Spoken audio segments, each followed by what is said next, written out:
Je voulais commencer par, je voulais commencer par un verset dans la paracha de Yitro, où on apprend un petit peu plus la rencontre, j'ai envie de dire renouvelée, entre Moshe et Yitro.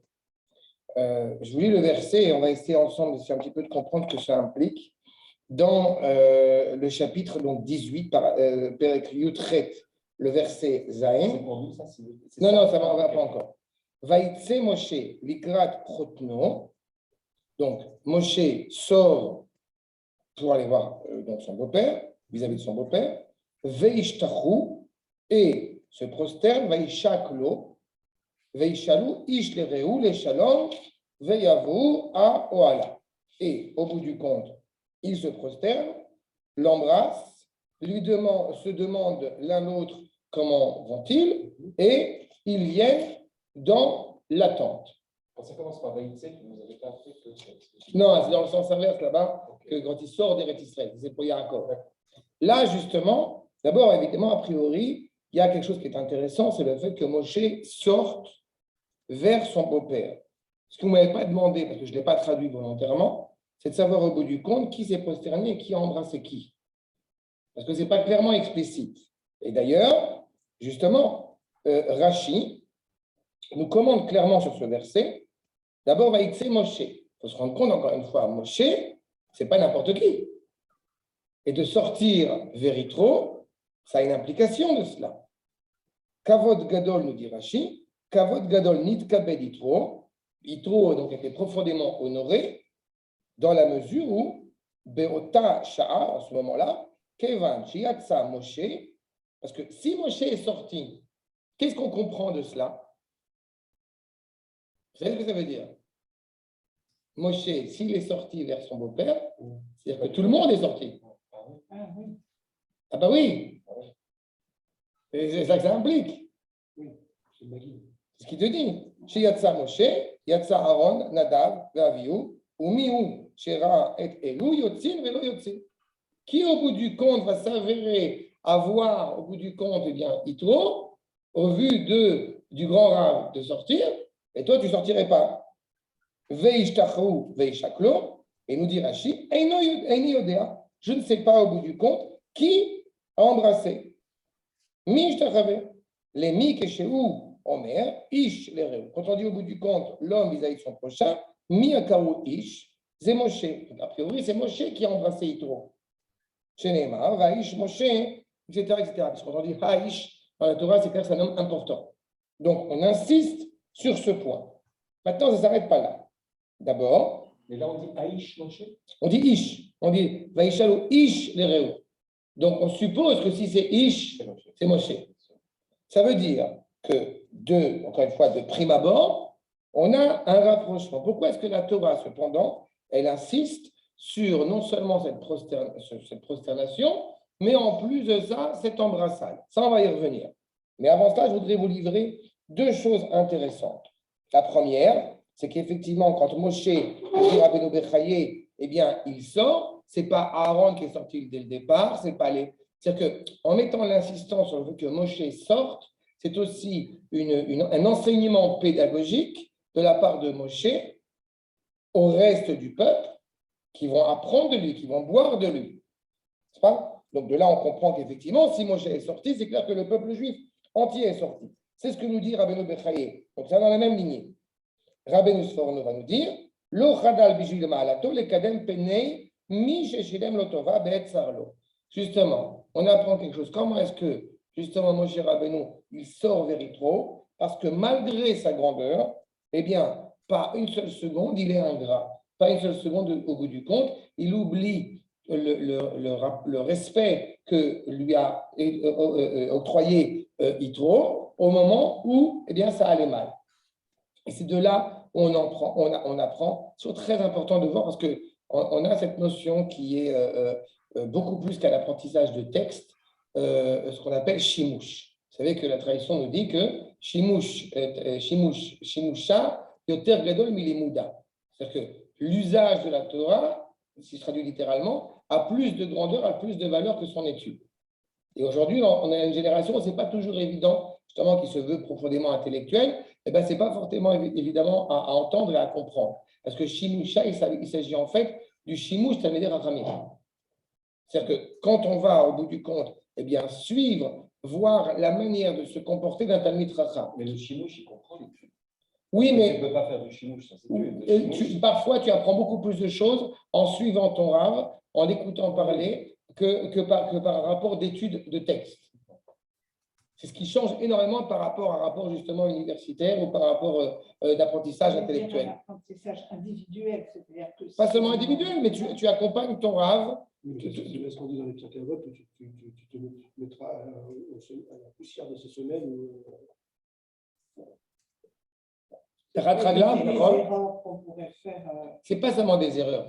C'est que c'est un exemple. Tu te lèves pour un Rav, on l'avait déjà dit une fois. Tu te lèves pour un Rav, peu importe qu'il soit grand ou petit. Tu te lèves pour un Rav pour une raison essentielle, qui est c'est une Torah vivante.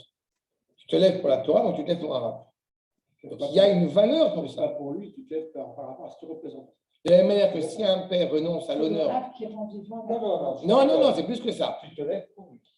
Oui, mais. Tu ne te lèves pas pour lui pour ce qu'il représente, tu ne te lèves pas parce qu'il est un symbole, tu te lèves pour lui. Oui, mais il est en transmettant ce qu'il est. Oui, mais même s'il ne transmet pas, même s'il ne transmet pas. Mais d'accord. De la même manière, je comprends ce qu'il a dit, Stan, dans la mesure où justement, si un père renonce au respect qui lui revient, eh bien, on dit que Vodo Machoul. Son respect peut s'annuler. Si le père, au bout du compte, te dit je t'en prie, assis-toi sur ma place, ça passe. Par contre, si le rabbi te dit assis-toi à ma place, eh ben, tu n'as pas le droit d'accepter. Parce que justement, le premier, le père, c'est Vod Kiboud AVM.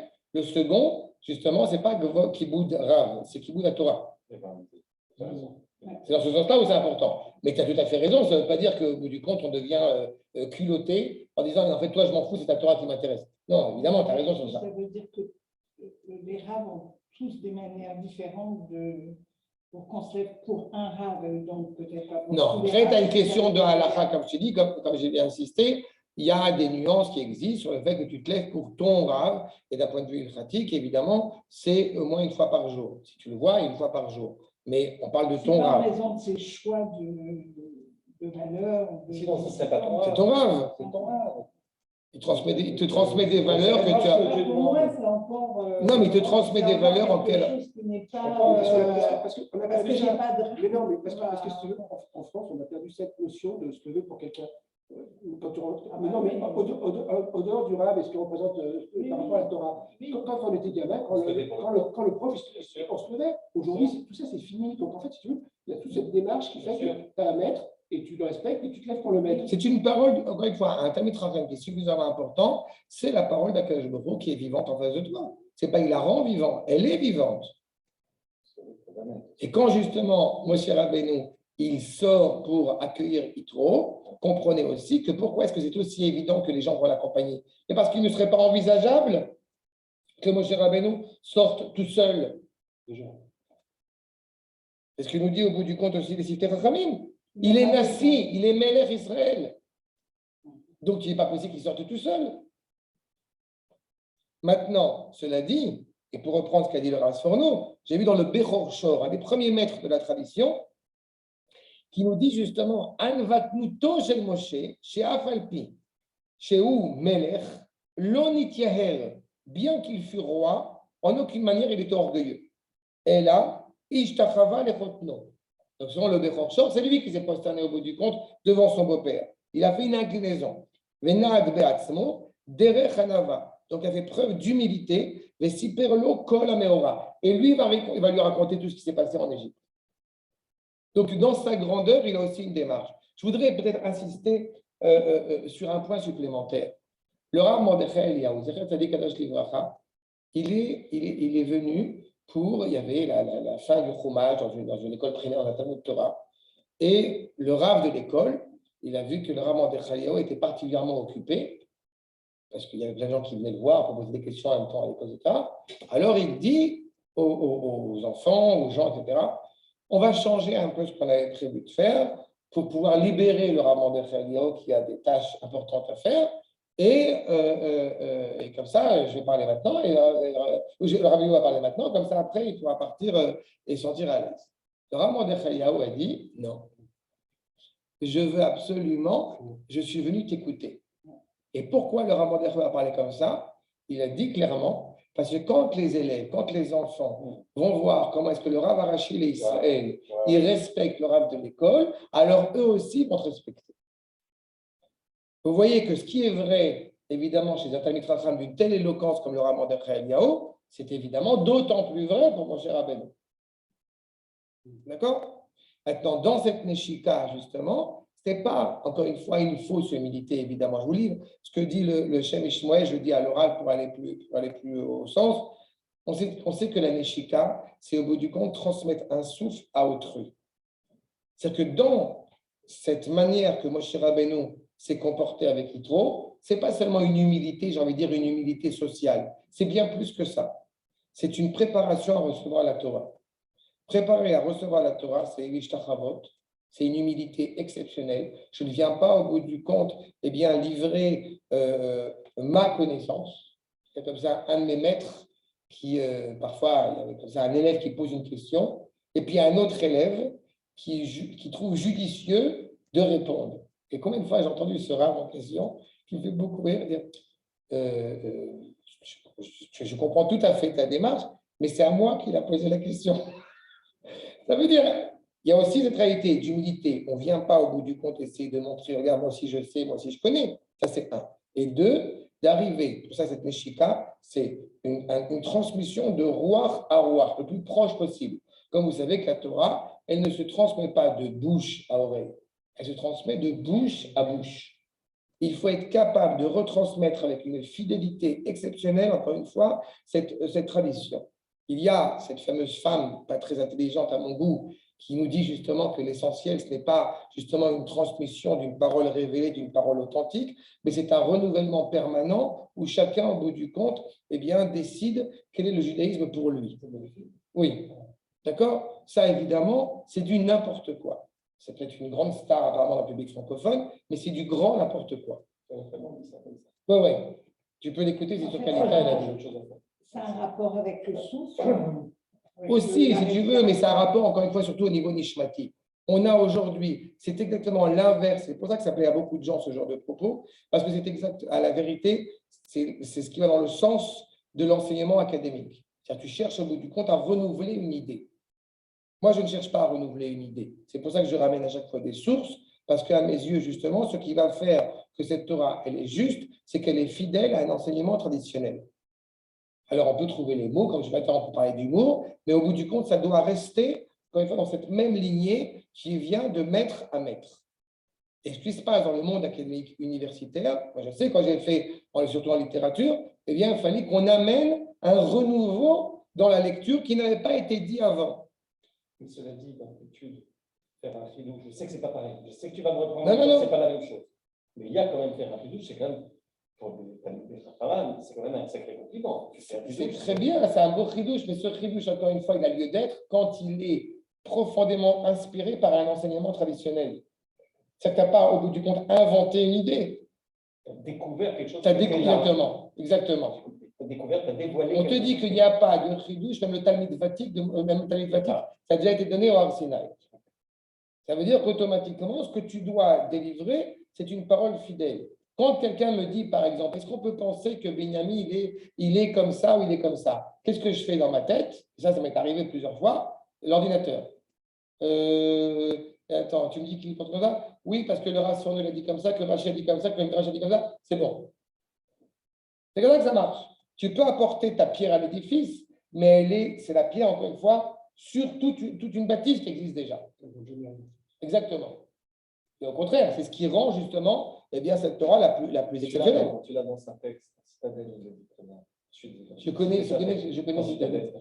Oui. Il dit que la sculpture est déjà dans la pierre et que l'art, c'est dans la C'est exactement ça. Mais pourtant, vous avez dit qu'il y avait une espèce de cinétique, de dynamique dans la parole. C'est la recontemporanéisation constante de cette Torah qui est éternellement contemporaine. Voilà. Oui, mais c'est une recontemporisation. Non, mais ce n'est pas une dynamique au sens. Tu as deux options. C'est où on dit on vit comme en Algérie il y a 300 ans, d'accord? Donc la Torah devient un musée. Ou alors, on vit au bout du compte dans une réalité qui est coupée du passé. Et nous, on n'est ni là-bas ni là-bas. D'accord? Oui, ça. C'est pour ça, comme je l'ai souvent, d'ailleurs, on ne me l'a pas reproché, mais souvent les gens, quand tu dis avec moi, vous commencez à attaquer certains personnages importants du Tanakh, je leur ai rentré dedans. Pour une raison toute simple. C'est que quand tu parles de Sarah, quand tu parles de Rivka, quand tu parles de David Ameller, quand tu parles de Moshe, quand tu parles de Yoshua, eh bien, j'ai envie de te dire un peu avec humour, tu parles de mon daron, de ma daronne. En langage très moderne. C'est ma rust quand tu parles, c'est ma mère, c'est mon père, tu ne peux pas parler comme ça. Non? Je vous avais dit une fois que quand quelqu'un avait raconté il y avait une comédie musicale qui a été faite sur les 10 commandements en France. Et on m'a dit, ouais, c'est super beau, tout ça. Et on me raconte que dans ce truc-là, il y a Moshe, enfin Moshe, celui qui joue le rôle de Moshe, et le pharaon, ils sont très amis, ils sont très frères, ils sont très copains, etc. Et je dis, mais c'est du n'importe quoi. Mais non, mais tu ne te rends pas compte, c'est super beau. Ben, ça tombe très bien. J'ai répondu à cette personne, je vais vous choquer là, ce que je vais vous dire, c'est pas grave. Ça tombe très bien parce que justement, je suis en train de préparer une grande fresque sur ta grand-mère, qui est une prostituée. Mais ça pose pas de problème parce que j'ai le droit, c'est la licence artistique. D'accord? Voilà, c'est comme ça que je lui ai répondu. Quand on parle de Moshe, on ne parle pas de Moshe comme si c'était ton copain de truc. On n'est ni des élèves de Freud, ni des élèves de je ne sais pas qui. Et là, encore une fois, dans les versets eux-mêmes, on voit cette grandeur exceptionnelle de Moshe Rabbeinu, encore une fois, et son humilité. Mais les Kafsruto, si j'ai évoqué Freud, les Kafsruto, il a rencontré le Rav de Roumanie, le Rav Alexandre Zafrani, je crois, si je ne dis pas de bêtises, et il a dit qu'après avoir vu, étudié un petit peu plus ce que ça veut dire, ce que la personnalité de Moshe, eh ben, il n'aurait jamais écrit ce qu'il a écrit. Dans ce dernier texte sur Moïse. Ah, j'ai pas vu. C'est terrible, le dernier texte. Et il est très honorifique, très respectable. Non, non. Il dit que Moïse était une montagne et qu'il n'a pas existé. Ah oui, c'est ça. Donc, oui, il est resté quand même. Il est resté quand même en ce truc. Oui. D'accord. Bon, en tout cas, vous avez cet exemple, comment on voit dans la Torah, pas au Raché. D'accord? N'oubliez pas, encore une fois, quand je parle de Moshe, on parle évidemment de toutes les étincelles des Raphaël qui sont concentrées dans la personne de Moshe Rabbeinu. C'est vraiment, c'est pas encore une fois n'importe quoi. Ça. Et voilà, il dit qu'il était égyptien, pas lui. Ah oui, ça je le connais. Ah, c'est ça son dernier texte? Non, je pensais qu'il a fait tchouva après. Non, ça n'a pas été. Non, non, il a fait tchouva après, parce que ça, je le connais, ce texte. Okay. D'accord? Ça, c'est